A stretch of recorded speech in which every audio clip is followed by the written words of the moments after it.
Hello and welcome to my channel. My name is David Novak. For a little background, for most of my life I have considered myself primarily a writer, and for the last year and 8 months I have been trying to change that and become more of a reader than a writer. And I believe I have hit something of a personal milestone this past week. I had a very good reading week. And so I'm going to do just a recent reads video and talk briefly about the things that I have been reading. I'm entirely into fiction at the moment, and for me, fiction is a quicker read or an easier read than nonfiction. And while I have not been striving for speed in my reading, I read 4 books last week within a window of 7 days. And so, although it doesn't mean a lot in the grand scheme of things, I'm sure it's something of an anomaly, and part of that you'll see when you see the last of the 4 books that I read. Part of that was because one of the books was extremely short.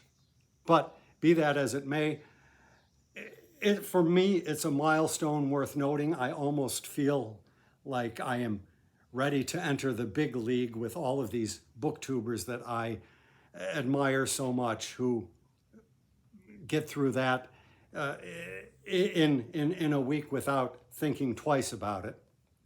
So at my last recent reads video, I was about to finish this.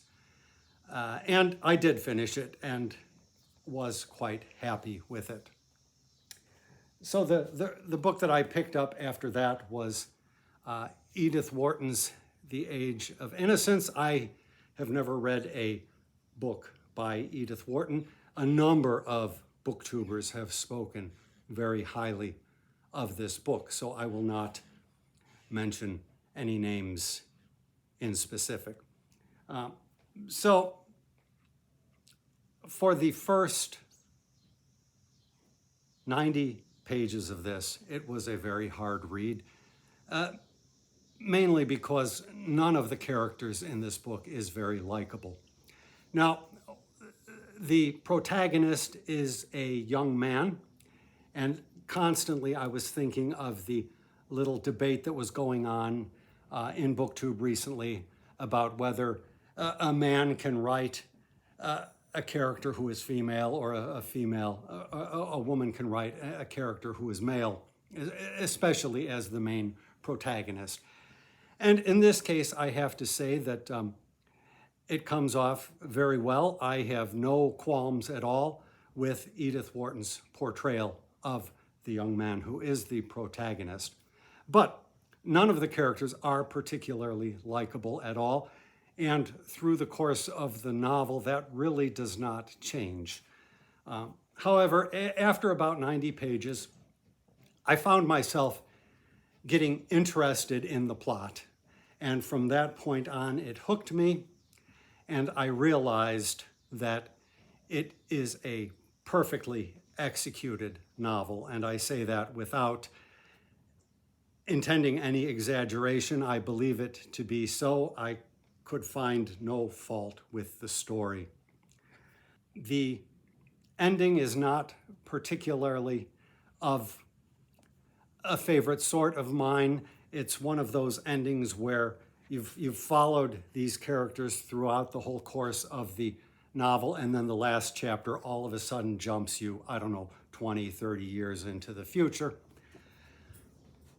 I would not fault Edith Wharton for that.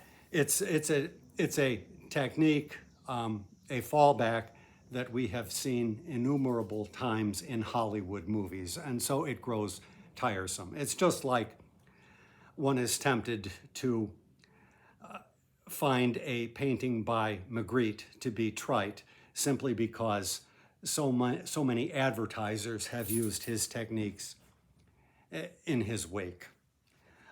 But in the last, say, 90, 100 pages of this, I had a insight into this book that probably touches on why Wharton does not gel with me, or touches on a long ago memory.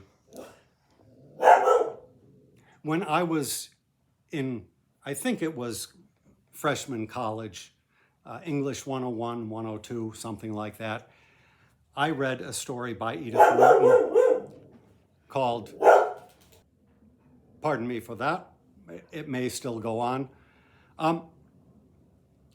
In freshman year college, I read a story written by Wharton that was, in its day, very famous, titled Roman Fever.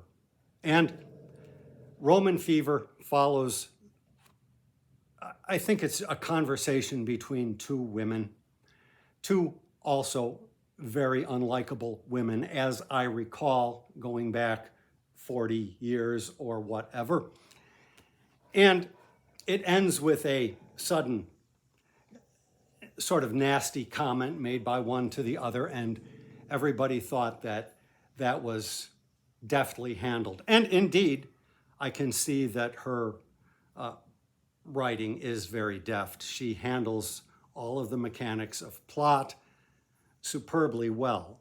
However, I could not get past the unlikability of her characters.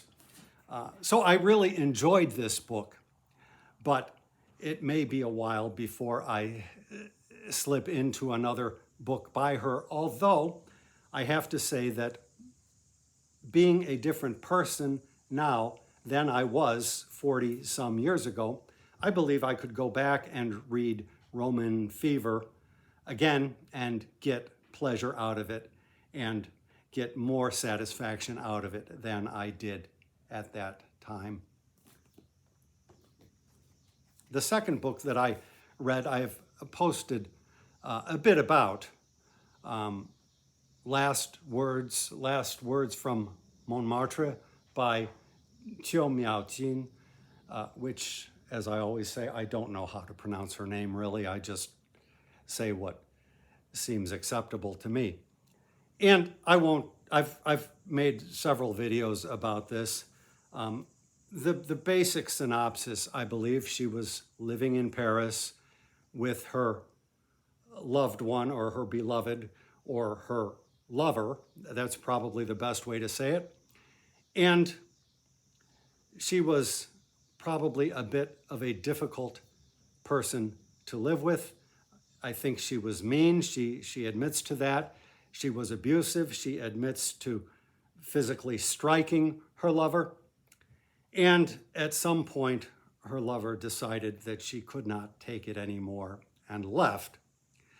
Now, while they had been living together, they adopted a pet bunny, and her partner was the primary caretaker, I believe. At least the little mention that she makes of it in here gives you to understand as much. And sometime afterwards, perhaps a month, with the bunny's primary caretaker being gone, the bunny died. Who knows what the cause was? It may not have been something to which she could be blamed for. It could have just been a chance happening. But my guess is that she blamed herself, although she did not explicitly say anything to that effect. And it seems to have sent her into a tailspin, and the book becomes a long suicide note. And after she finished this book, it did turn out that she committed suicide. The book is a very powerful read, but if you decide to undertake this, just be aware of what you are getting into. The third book that I chose to read was the case of Comrade, Tulayev by Victor Serge. And Victor Serge is a revolutionary, and he is best known for his Memoirs of a Revolutionary. I think that's the title. And this was an enjoyable read. Its structure is different to anything that I can recall reading. It has 10 chapters. And for the first half of the book, each chapter focuses on a different protagonist. And then starting the midpoint of the book, they interact more or less. It's not a case of where you see all of a sudden all however many of them there were in one room together, not at all. But you see them at least beginning to share space in a single chapter as the events that were set up in the first chapter begin to unravel or evolve, I guess. Unfortunately, even though it was a fairly quick read for me, say a character that was brought up in chapter 2 or 3, when they popped up again in, say, chapter 7, I had already sort of forgotten a little bit about who they were. Pardon me. I had already forgotten who they were, and so I didn't really have a good sense of their motivations, what was driving them. And in addition to that, it occurs to me that when somebody is describing a situation or a thing, if you have experience with that, then you can take a much less precise description and be comfortable with it and fine with it. But there were situations in here which I was not so familiar, and so I was not quite sure what he was talking about for stretches in the chapter. But I kept on, and I found if I went back and reread it, it didn't clarify me any, so I eventually just decided to keep plowing ahead and read without fully understanding, knowing that within a few pages there would be some other scene that would be perfectly clear to me. There was only probably about half of one chapter that I found tremendously moving, but the whole book was enjoyable, and if I were younger, I would probably seek out his other novels. He wrote 9 novels, 7 of which have survived, and most of which I think are printed by New York Review of Books. This one has an introduction by Susan Sontag, who I believe was a great moral force of my time, but I have never cared much for her writing, so I skimmed it and learned a little bit more about his biography. He is mostly known for his memoirs. I think I may have said that. And I would probably proceed to the Memoirs of a Revolutionary next if I were to carry on with him. I was glad that I had had a little bit of introduction to the Soviet system through the Gulag Archipelago, which I recently read. If not, I think I might have been a little bit more lost. The book pertains to the Stalinist purges and the, as we would call them, show trials, which occurred, I think, in the 30s. Perhaps there were some even earlier than that. And he really puts a human face on the characters involved. And so that was eye-opening as far as the historical perspective, because one is inclined to ask, why did all of these people make these confessions for crimes which they clearly had not committed and for which they would then subsequently be executed? You begin to understand that with this book, and I believe each of his novels takes a different facet of life under the Soviet system. Now, he was a bit of an internationalist, he wrote in French. And so this was translated from the French by Willard R. Trask. And that would have gotten me through my week well, and I would have been happy about it. And then I watched a video by Hannah of Hannah's Books, and I will link it below. And she talked about this book, The Epic of Gilgamesh. I don't recall if she brought up the Penguin edition, but she brought up several editions and then several books about the work. And I immediately thought, well, if I have a copy of it, and I thought I did, I would pick it up and read it. Now, I believe I may have access to another copy because I think my partner probably has one of the more recent editions that Hannah showed in her video. And if I do come across that, I will read it again because it is a very worthwhile book, I found. It is only 60 pages long. So it's a perfect entry for Shorty September if you are participating in that particular BookTube event. I have to say that this is a kind of book that I would never have read in the past. And I only bought it within the last 6 months, I would say, while I was at the charity bookshop and saw it. And since my reading has improved a bit, my total volume of reading is better than it was. I wouldn't say that my speed has increased all that much, but I am setting aside time daily to read, and so that has allowed me to read more stuff. And when I saw Hannah's video, she got me very interested in reading this book, and I am very glad that I did.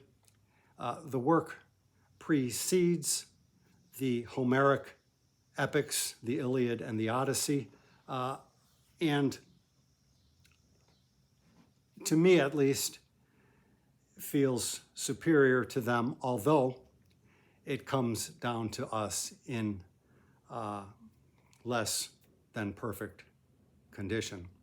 So while I might say that the Edith Wharton book is the most perfectly realized of the 4 books, this in its original form may well have been, although it's very hard to say because it came down in many iterations. Now, I skipped all of the front matter.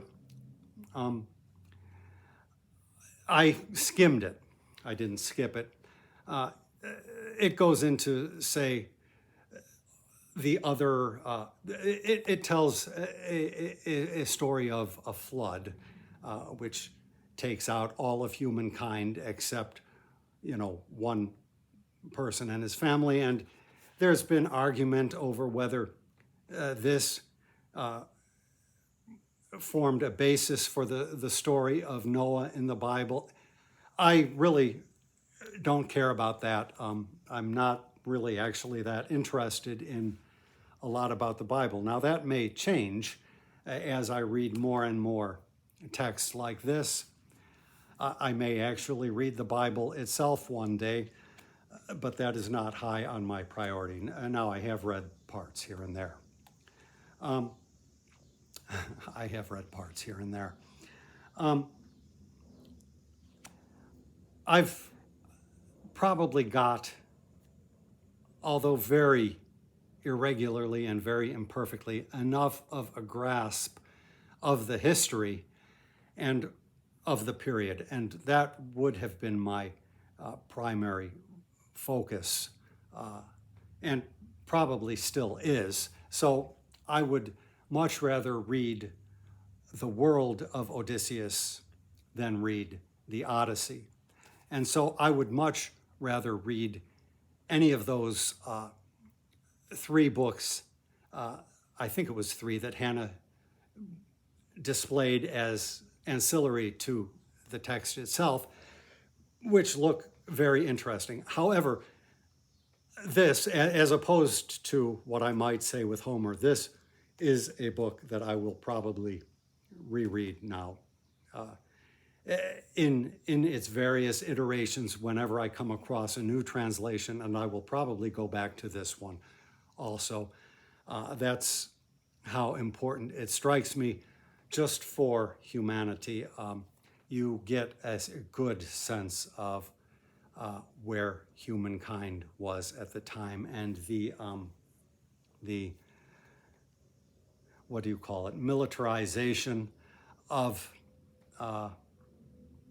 humanity is pointed to very much by indirect clues, perhaps more than direct ones in here. And it's a topic which is endlessly worth thinking about. And so this, I think, in itself will be a touchstone. But probably at any time in the past, had I read it, it would not have been of interest to me. I was in a different place at the time, and reading poetry in translation has never been a priority of mine. The sole exception of that was Dante, his Commedia, but Dante is exceptional in so many other ways. I think I've done a video talking about what Dante means to me, if you will. So this is the fourth that I finished this week, and I've probably omitted to say a number of things that I meant to, but I've gone on long enough. I like the idea of Sumerian September, which is an event started by Michael K. Vaughan, reading the novels of Conan written by somebody Howard. The first name escapes me.